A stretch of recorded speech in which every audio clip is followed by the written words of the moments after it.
Hi, everyone. I'm Christopher Thornycroft with Redwood Logistics, and welcome to the Redwood Rundown for the week of March 28th, 2022.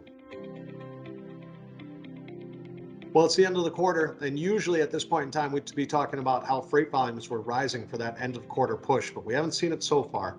As a matter of fact, we're seeing freight volumes decline as the war in Ukraine continues to rage on.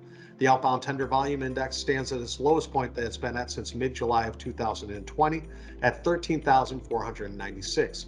As these volumes have declined, we've seen a slowdown in the spot market as well. Carriers are accepting their highest rate of contracted freight since June of 2020, as the outbound tender rejection index stands at 14.9%, and the DAT load to truck average has dropped all the way down to 3.89 to 1. Diesel has reached $5.18 per gallon, which is back near its record high of 2 weeks ago, a little bit over last week's, and that's really impacting drivers at the pump.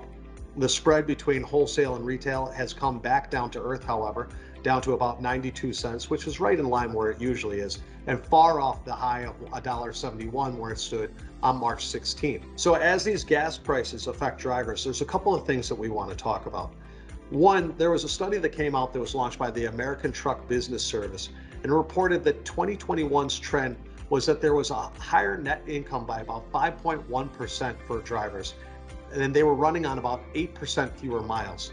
The deceleration of rates that we're seeing right now will cause drivers to have to run more miles to try to keep up with 2021's net income gains.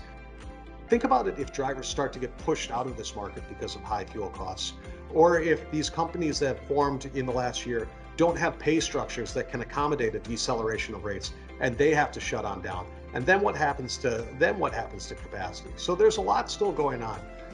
There's no linear trend that we're seeing right now. What we see is a market that is still extremely prone to volatility, although right now that volatility is pushing to the downside. That's all we have for the Redwood Rundown for the week of March 28th, 2022. Thank you all.